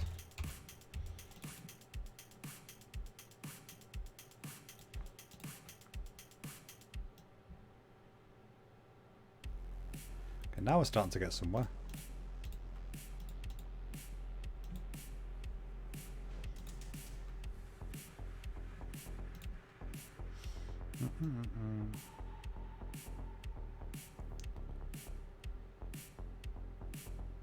Actually, I'm going to set this to screen because I liked it being just sort of, you know, like over everything. Then I can adjust this strength. No, I can't do that, can I? What to do, folks? Oh yeah, then I can change this.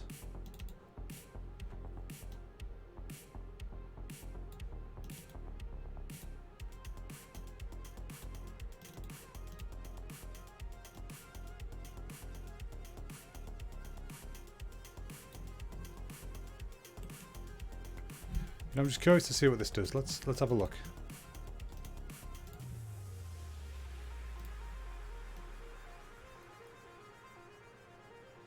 If we knock that way the heck down, it gives it that kind of like pewtery look, which I like.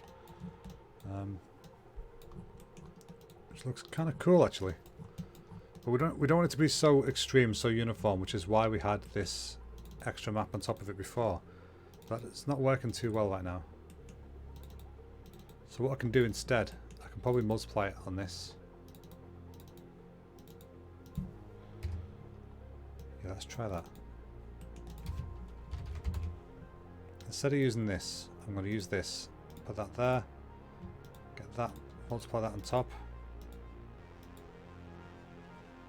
And then use that as a mask for this.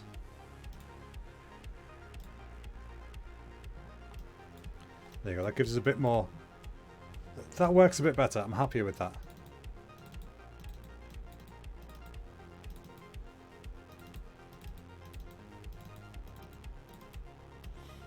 And then I could probably just kind of plug that straight in there now. No. Leave it as it is. I like that. That's looking good. Okay. Right, folks, I think we're doing alright here. We're getting somewhere. They look gnarly. They look like they've been used. They look like they've had some wear. So we've got 28 minutes. Let's see if we can get some ink on some of these. Get a bit of variance as well. Variance is always good. Some of these have been more rough than others. So to do that, we can get this this fill flood to random that I used before. I can use that for the roughness, which I don't think I've done yet. I've just lost. There it is. Yeah, I used that to control the directional warp, didn't I? I could actually just multiply this on top of the roughness to give it some variation. So let's do that now. Roughness. I want to do it just overall before the wood. So here. I can do it to the colours. I can do it for everything. So let's put it there. Let's be brave and just multiply it. Oh, the problem is though, obviously you've got the inverted ones that won't be there.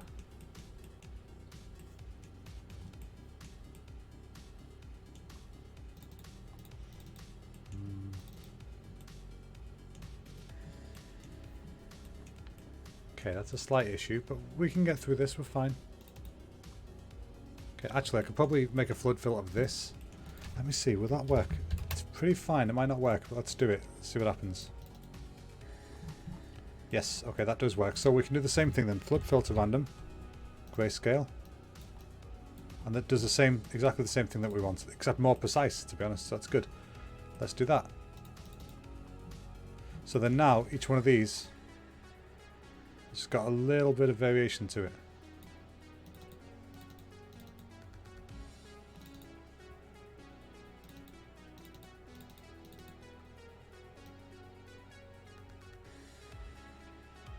And we don't want it affecting the background, so we're going to mask that out.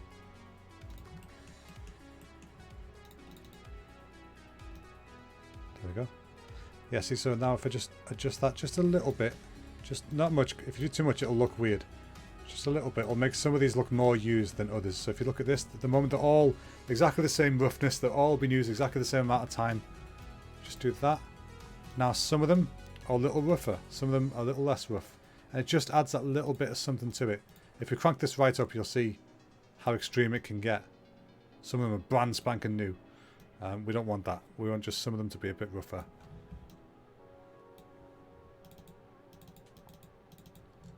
We can change the random seed on this as well, just to control a bit better which ones are affected. Okay, 25 minutes, people. So we've added some variation to the roughness. Let's add some variation to the dirt gathering between them. So we did that on the metallic and we did it on the colour, didn't we? So this mask, basically, we want to vary this mask. Sound right? I think so. So yeah, let's do that now. This mask is used there. And it's used that, yeah, okay, this is the one.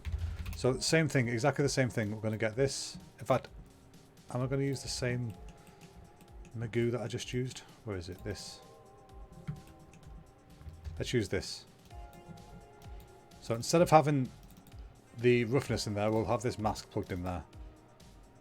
And now that mask has got variation to it. So we should, in theory, be able to just plug this in and it will work. Let's see.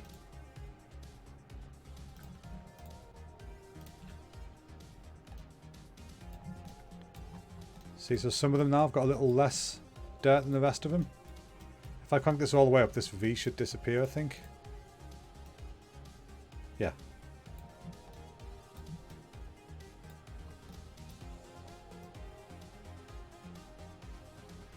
So I just want a little bit of variation on that, nothing drastic, because I quite like the look it has. That's pretty cool. Okay, right, so now... Oh, I tell you, there's lots of stuff going on, isn't there? Okay, now the wood's roughness looks alright. The plates are looking okay. 25. Have we got time to try and add some sort of colour variation to this? I think we do. Like I said, I'd be happy if this was done now, so we can keep going with it, can't we? I actually might add a little bit of shadow to each of these letters because they're not going to cast their own shadows at the moment. Let's see if we can do that. So I've already cast a shadow from the big pieces. Let's do that again over here. Before there, though. After here, yeah. Let's see if we can get the letters casting shadows here. So I'm going to use the same node. Oh wait, no, I'm not going to do that because it's already using a mask and sometimes it gets weird. So I want just the letters, but I can't get just the letters, so instead I'm going to grab everything and I might histogram select it. Actually, I could have just done this for the for this, couldn't I? But I don't want it working that way. So yeah. Anyway, yeah, I can histogram select this because all the letters are the same kind of word, are the same kind of grey. So we're already in a good spot.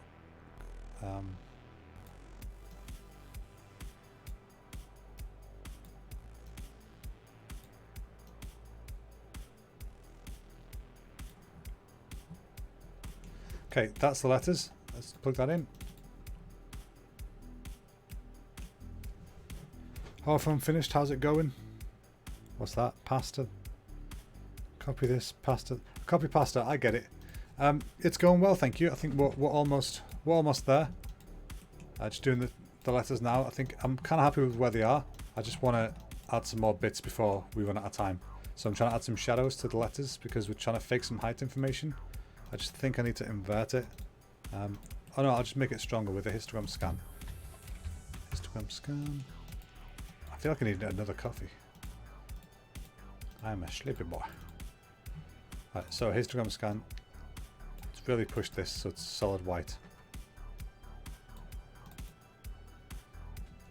There we go. So now let's increase the samples on these shadows.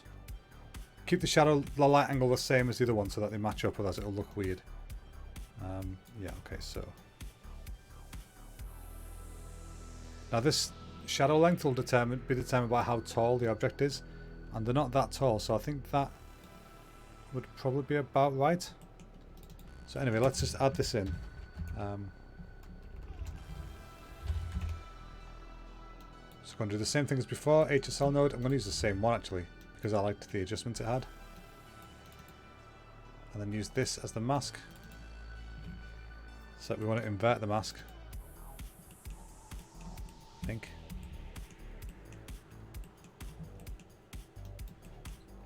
Yeah, I inverted it before, didn't I?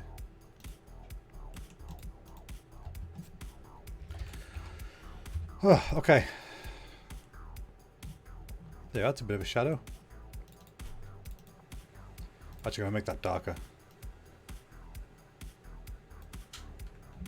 So, plug that in there. Now, you can't see it as much because it's on metal. The albedo doesn't show up much on metal, but actually we should have done the shadow last. Because the shadow would be on top of the dust and stuff, wouldn't it? So let's just move that. Let's move these over here. Plug you into here. Yeah, plug you into there. Just move all this stuff over here. It gets so confusing sometimes when you're trying to move nodes around and remember what goes with what. I know they're all connected with lines, but it doesn't always make sense.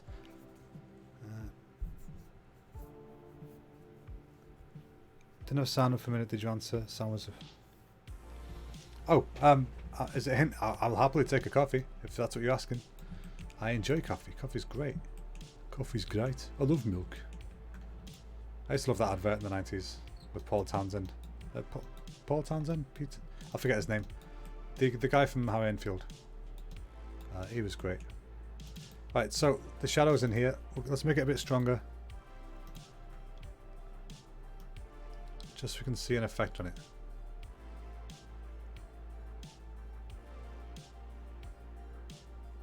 So it is having an effect, it's just not that strong. We can...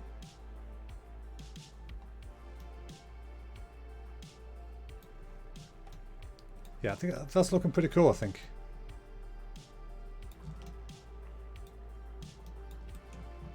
I quite like that. I'm quite happy with that. Should we make any more changes? Or we've got 18 minutes. Let's play about. I'm going to save first because that way if I mess anything up I can just undo it. I want to have some variation in the dirt colours, I think. PJ Sugar. I don't even know where to start with that one. What's PJ Sugar?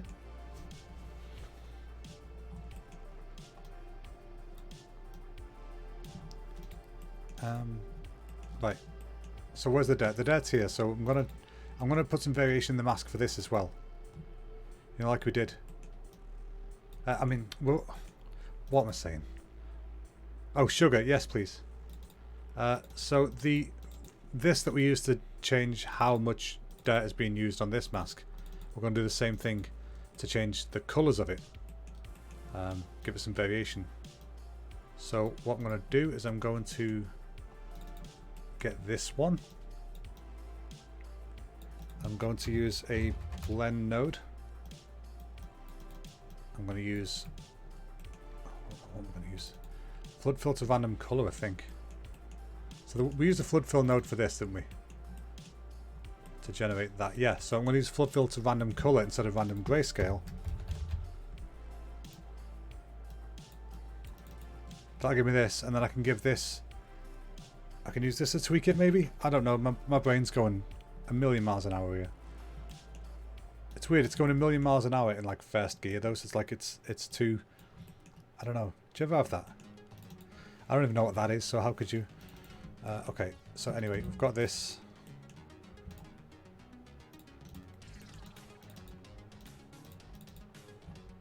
See, so we've got some variation in the inks and stuff there.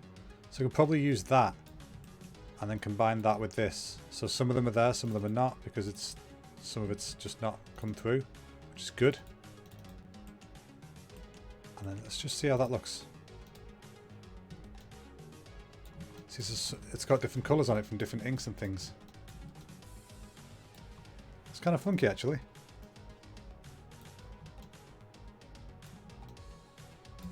Now the problem is we don't want it to be like affecting the dirt. We just want it to affect the actual metal. So this isn't exactly what I want to do. I'm going to adjust this. So I'm not gonna have it here. Give you the dirt back. Yeah, I've got a different approach for this that I want to use. That's a shadow. Move that over there. Okay, so I'm going to move all this along. Move along, nothing to see. Yeah, move all that along, and then I'm going to have this, because what I want the highest points to be inky. Or do I? I don't know what I want anymore. A cavity. Do we have cavities? I don't think we do have a cavity map on this. Okay. If I use a different ambient occlusion node.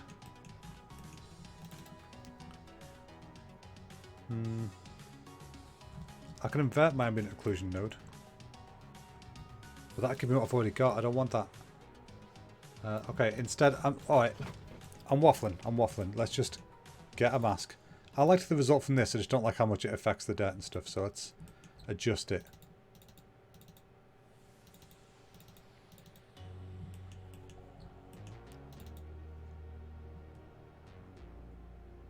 Any. Sugar or syrup's fine, thank you. I like this. It's like an online ordering system.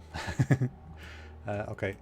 Yeah, I did like the colour variation that it gave me. I just want to figure out a different way of doing it. So just give me a sec to figure this out. I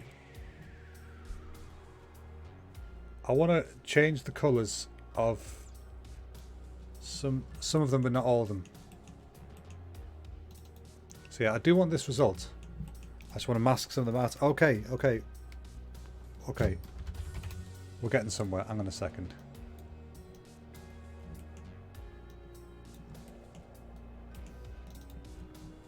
I've got that. Okay, so I do want to use this mask, but I want to adjust the results of it. So I'm going to subtract some of them with this.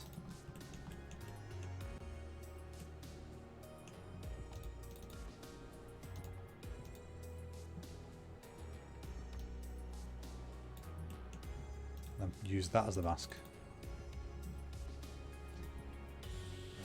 Yeah, so we've still got the dirt, and then some of them have also got colour on top. Okay, that was more what I was after. I was really confusing myself then. Oh, hi, beautiful. Thank you. It works. Ow, it's hot. Okay, right, 13 minutes. 13 whole Earth minutes left. So let's try and adjust this a bit. It's a bit weak at the moment. I know it's a bit of a cheat, by the way, just using the random colours it gave me. We could have more control over this, but we don't have time for that. So this is a quick way of doing it. No, it's not very strong, so let's see if I can strengthen up this mask. Oh yeah, the mask's got a lot of greys in it, because obviously it does, because I've given it variation. That's what I wanted. But I wanted that variation so that it would change how many of them are being used, if that makes sense. How can we fix this? I know what I want to do next, but I don't want to know if it's the exact right thing to do. Yeah, okay, let's use a histogram scan on this now. So I know that this is a sharper result. I'm trying to get that, but just for these. This is used to select them, and I'm going to resharpen it up so that those ones that have been selected are sharper again. Just to give us a stronger result. So now we should see more colour popping through now. See, so we've got some there and some there. Now I don't want the base being affected by it, so we might have to do something drastic about that. Just give me a second to figure this out. We've got this. Okay, and then I want to... This mask is driven by that, but I want that to be reduced. Can I use... Okay, I've got it.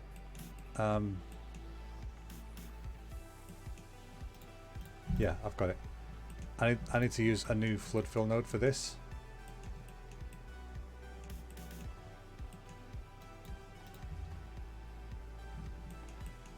Duplicate this. Right. I know I'm talking nonsense here, but just hear me out. I think this should work. What I'm going to do is I'm going to get this, right? And then this is coming from here. I'm going to get this myself. I'm going to use a non-uniform blur node on that. And then I'm going to shrink it in a bit. Use the histogram scan to tighten that. And then I can hopefully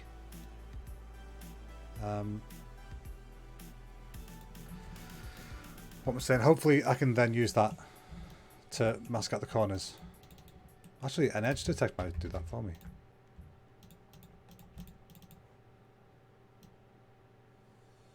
Yeah, that was way quicker. Cool, because I just don't want the edges, so that should actually work pretty well. Put that in there. There you go, skip most of the edges. So now, see, so now if I just keep adjusting this.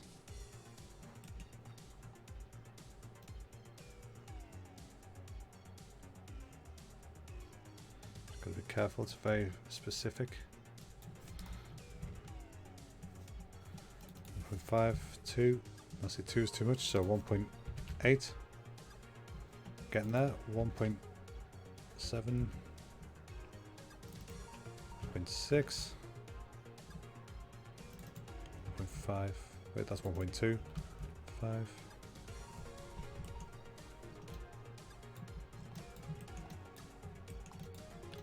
So it's given some of them some colour, but I just don't want the very edges of it to be coloured, you see.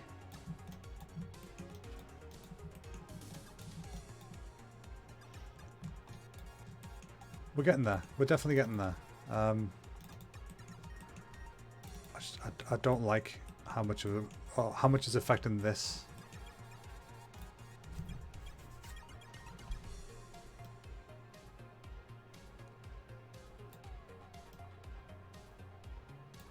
Okay. It was actually changing the colours, that's why it was looking different. That's what I want though. That's much better now. There we go. So now we've got some colour change going on and it's not affecting the dirt. Okay folks, I think we're pretty much done. I quite like that. It's got some. It looks like it's got some ink left on it. It's cleaner than I wanted it, but we don't have much time to fix that right now. I mean, we could attempt it, but let's just back off for a minute, you know. I'm quite happy with that. What do you folks think? Should we call it there? I think that's fairly okay. Which is about the best compliment I ever give myself, so that'll do. That'll do, Piggy, that'll do. Did you guys know, by the way, I can tile this. Let's see. Ooh. See this tiles infinitely? Completely fine, it won't ever show seams or whatever. So that's what this software is actually designed to do. It's designed to make tileable materials. But I always just use it during these speed runs to sorry, my computer got laggy there. I do it during these speed runs just to show one specific thing, but this time we actually made it tileable, so I'm happy with that. I'm gonna have a sip of my coffee, and I think with 7 minutes to spare I might call it there. I didn't mean to rhyme, it's just ran out of time. Yeah, I don't want to keep faffing with it because I feel like I'm going to get too far with it if I do that. I just like that at the moment it looks like it's got like residual ink left on it.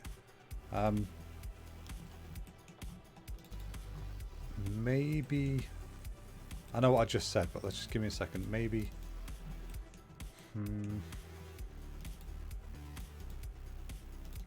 I have a thinking process going on in my head. It's not a good idea usually.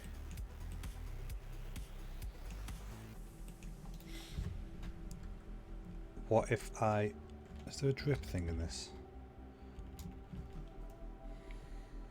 if I use a oh god, what's it called? This is where the problem of forgetting what the things are called is. If I use a shadow node again now, set the light to the top. I want it to look like there's some residual ink underneath, like that.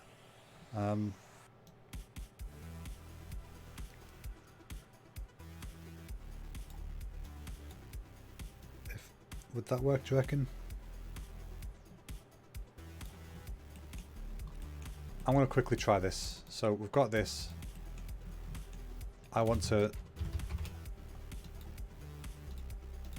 add some of this to it. Sorry, add sub.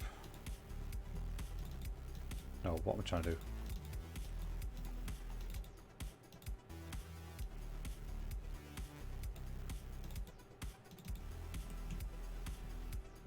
No, I want to invert this. Sorry. Absolute brain fart just then. Okay, yeah, that's what I want to do. Invert it, max lighting, so I can add these streak parts in. And then I want to reduce them so not all of them have it. So I want to use the mask that I was using before. The variance one. This one. So not only some of them should have that streak and others don't. So let's see if that works. There's the colours. Now some of them should have a bit of mess to them. Some of them don't have so much. That's just a little bit of extra something, isn't it? Let's see, is this really going to mess things up if I bump this right up?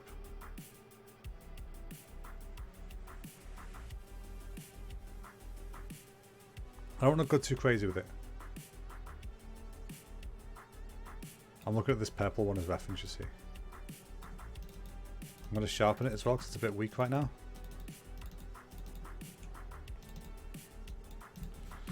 So sharpen that with a histogram scan. Who would have thunk I'd use that again?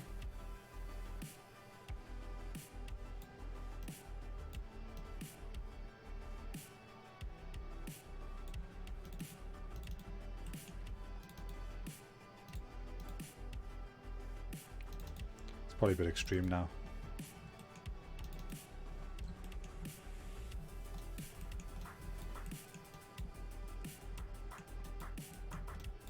Because the example one I was using has actually been masked off, so it's not there. The N is the one I want to use, but it's not there. So okay, so which one of these has got a drip on it? Oh wait, if I'm using the same mask, none of them. Genius. All right, we can quickly fix this. Let me just see. If I get this mask here, here's a little trick for you. Histogram range. This one will adjust the, no wait, histogram shift. This one will move everything along the histogram, so along the black and white range. So things, yeah, it basically adjusts it like that. The problem is though, it messes with the frame, that the black part makes it grey. How long have we got? 3 minutes, oh crap, okay. You know what, let's just grab another one of these, give it another random seed and use that. That's going to be way quicker for us. Oh god, where am I putting it? I've lost it. I'm putting it into you.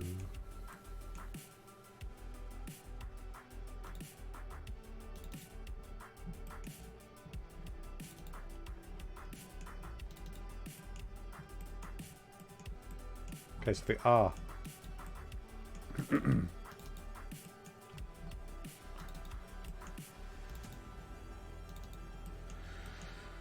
Oh, guys, I'm getting confused now. Okay, anyway. I think we've got a pretty good result there. That should be everything. I've just lost all the bits that I just made. The drippy bits, but that's a gamble you take sometimes, isn't it? When you're trying to figure something out on the fly. Yeah, I don't think any of them have come through in the final one.